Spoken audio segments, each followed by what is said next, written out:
Hello friends, Radhe Radhe friends. पता है जैसे कि कार्तिक का महीना शुरू हो चुका है, तो मैं मंदिर में जाती हूँ सवेरे कार्तिक की कथा सुनने पंडित जी के मुख विकार से, और आपको भी सुनाना चाहती हूँ। आप भी ज़रूर सुने, मैं भी सुन के आती हूँ और आप भी सुने। आपके लिए मैं ज़रूर बना के आती हूँ क्लिप, और मैं डाल रही हूँ उसमें अपने चैनल पे, और आप ज़रूर सुने।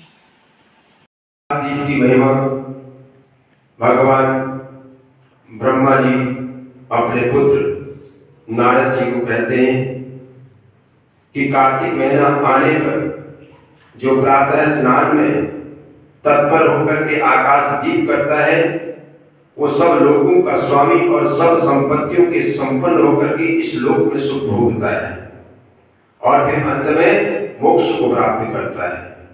इसलिए कार्तिक में स्नान दान आदि कर्म करते हुए भगवान विष्णु के मंदिर के कंगूले पर 1 महीने तक दीप दान करना चाहिए, वहां दीपक जलाना चाहिए।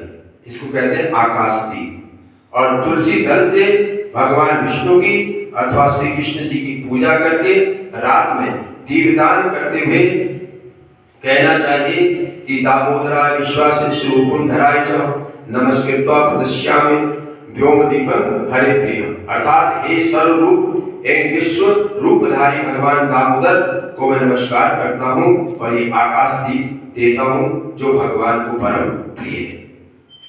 व्रती का प्रातः काल स्नान पूजा का क्रम नियम पूर्वक चलता रहना चाहिए। कार्तिक मास में मास की समाप्ति पर आकाश दीप के नियम को भी समाप्त कर ब्राह्मणों को भोजन करा करके इस अमिट फलदायी व्रत का समापन करना चाहिए जो आपने पूरे महीने भर आकाश दीप किया है। और जो कीट और कांटों से भरी हुई दुर्गम और ऊंची नीची भूमि पर दीप दान करता है वो नरक में नहीं पड़ता। इस कार्तिक मास में जहां पर कांटे हो, कीट हो, दुर्गम स्थान हो, ऊंचा नीचा स्थान हो, ऐसे स्थान पर जो अंधेरे में प्रकाश करता है, दीपदान करता है, वो नरक में नहीं पड़ता। प्राचीन काल में राजा धर्मचंद्र ने आकाश दीपदान के प्रभाव से श्रेष्ठ विमान पर आरूढ़ होकर के विश्वलोक को गमन किया था। इसलिए इतना पुण्यदायी कृत अवश्य करना चाहिए कार्तिक में आकाश दीप। जो कार्तिक महीने में हरबोदरी एकादशी को भगवान के श्री विग्रह के समक्ष कपूर का दीपक जलाते हैं, उनके कुल के उत्पन्न सभी मनुष्य भगवान के प्रिय बन जाते हैं। एकादशी से तुला राशि की सूर्य में से तथा पूर्णिमा से भगवान की प्रसन्नता के लिए आकाश दीप प्रारंभ करना उत्तम माना गया है। नमः पितृभ्यो नमो धर्माय विष्णवे नमो यमानुजाय कांताय नमः, अर्थात पितरों को नमस्कार है, प्रेतों को नमस्कार है, धर्म स्वरूप विष्णु को नमस्कार है, यमराज को नमस्कार है तथा दुर्गम पथों में रक्षा करने वाले भगवान रुद्र को नमस्कार है। तो इस मंत्र से जो मनुष्य पितरों के लिए पूरे कार्तिक मास में आकाश में दीपदान करते हैं तो उनके पितर यदि नरक में भी हो तो उत्तम गति को प्राप्त कर जाते हैं। जो व्यक्ति देवालय में, नदी के तट पर, सड़क पर, नींद लेने के स्थान पर दीप करता है उसे सर्वतोमुखी उन्नति प्राप्त होकर के लक्ष्मी की प्राप्ति होती है। जो ब्राह्मण अथवा अन्य किसी भी जाति के लोग मंदिर में दीपदान करें तो भगवान का अनुग्रह प्राप्त करते हैं। तो ये भगवान ब्रह्मा जी ने नारद जी को दीपदान के महत्व के बारे में, कार्तिक मास में दीपदान का जो महत्व है वो बताया और कैसे करना चाहिए ये संविधान बताया। उसके बाद कार्तिक में तुलसी की क्या महिमा है। ब्रह्मा जी कहते हैं कि कार्तिक महीने में जो भक्त प्रातः का स्नान करके पवित्र होकर के कोमल तुलसी दल से भगवान दामोदर की पूजा करता है वो निश्चित ही मोक्ष को प्राप्त करता है। पूर्व काल में भक्त विष्णुदास भक्ति पूर्वक तुलसी पूजन से शीघ्र ही भगवान के धाम को चला गया और राजा चोर उसकी तुलना में गौड़ हो गया। तो तुलसी से भगवान की पूजा पाप का नाश, पुण्य की वृद्धि करने वाला है। जो कार्तिक मास में भगवान विष्णु को तुलसी चढ़ाता है, तुलसी से पूजा करता है तो उसकी पुण्य की वृद्धि होती है। अपनी लगाई हुई तुलसी जितना ही अपने मूल का विस्तार करती है। जितने उसकी जड़ें फैलती हैं, जितना उसका विस्तार फैलता है, उतने ही सहस्र युगों तक मनुष्य ब्रह्मलोक में प्रतिष्ठित रहता है। यदि कोई तुलसी संयुक्त जल में स्नान करता है तो वो पाप मुक्त हो आनंद को प्राप्त करता, अनुभव करता है। तुलसी जल, तुलसी दल अगर स्नान के जल में रखा हो और उससे हम अगर स्नान करते हैं तो पाप मुक्त होकर के आनंद का अनुभव वह व्यक्ति करता है। और जिसके घर में तुलसी का पौधा विद्यमान है, जिसने अपने आंगन में तुलसी लगा रखी है, उसके घर को तीर्थ के समान ही समझना, जो है ही तीर्थ। वहां यमराज के दूत नहीं जाते। जो मनुष्य तुलसी काष्ठ संयुक्त गंध धारण करता है, अर्थात तुलसी की जो काष्ठ होती है, जो लकड़ी होती है, जो सूखी हुई लकड़ी होती है, उसको पीस करके चंदन की तरह जो उसको धारण करता है, क्रियमान पाप उसके शरीर पर स्पर्श नहीं करते। कोई भी पाप उसके शरीर पर स्पर्श नहीं करते जो उसका चंदन गंध धारण करता है। जहां तुलसी वन की छाया हो वहां पर पितरों की तृप्ति के लिए श्राद्ध करना चाहिए। जिसके कान में, मुख में और मस्तक पर तुलसी का पत्ता दिखाई देता है तो निश्चित ये समझिए कि उसके ऊपर यमराज दृष्टि डाल नहीं सकते। प्राचीन काल में हरिमेधा और सुमेधा नाम के दो ब्राह्मण थे। वो जाते जाते किसी दुर्गम वन में परिश्रम से व्याकुल हो गए, थक गए, तो वहां उन्होंने एक स्थान पर तुलसी का वन देखा।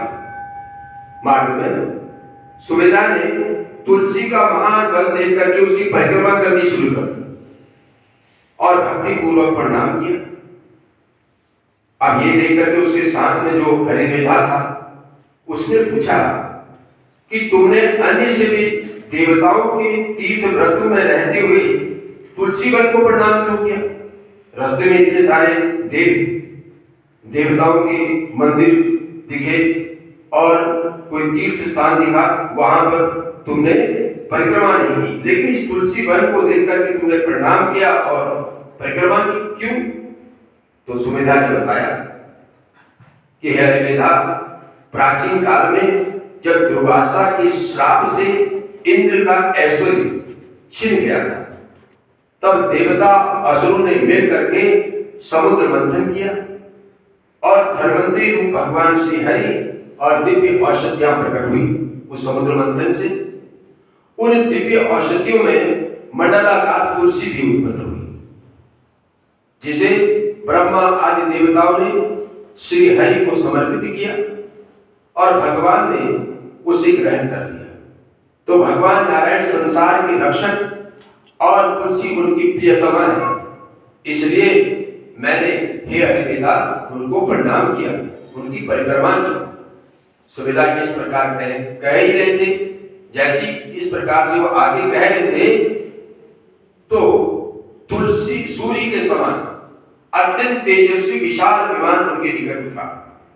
आकाश से एक तेजस्वी विमान उनके सम्मुख निकट उतरा और उन दोनों के समक्ष ही वहां पर बरगद का वृक्ष पड़ा था।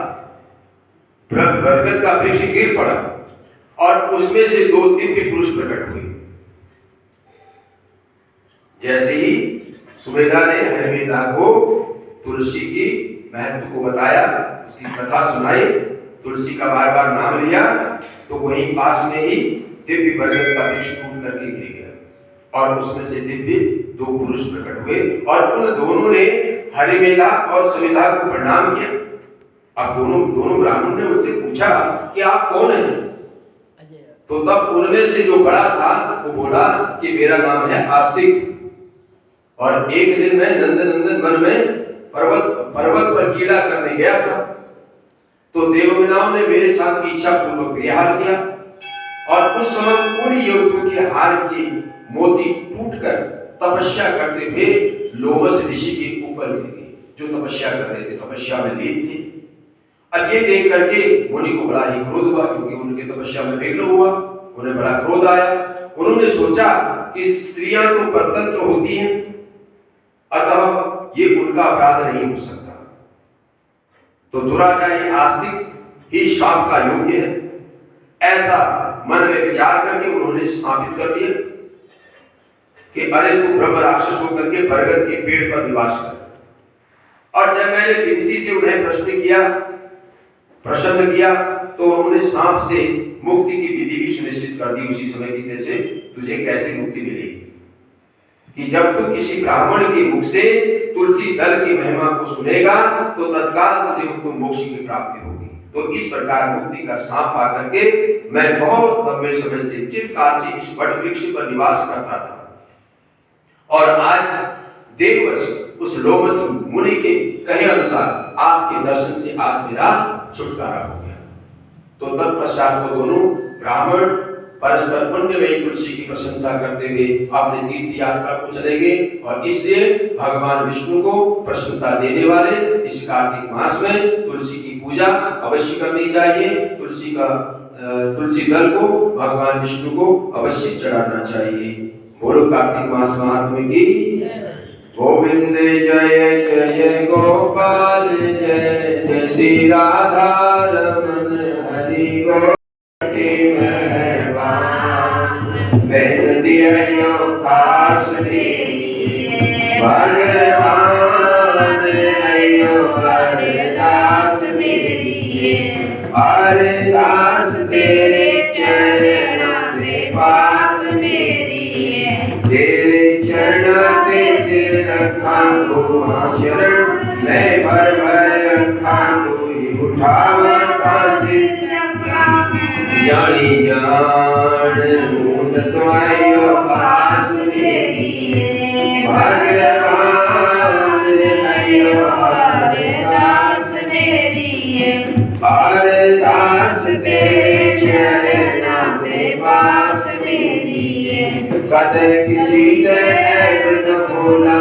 मैंने अपने अंदर डोला हीरा जन्म कदे ना रोला मेहरबान बेनती है पास मेरी भगवान अरदास मेरी अरदास तेरे चरण के पास मेरी तेरी गीता वाजन जीवा भाग पपैये पागल कीवा स्वाति भूत नाम रस पीवा दयावान श्रद्धे और तो प्यास मेरी भगवान अयो अरदास मेरी अरदास तेरे चरण के पास मेरी आउड़ छाती नाल लगाल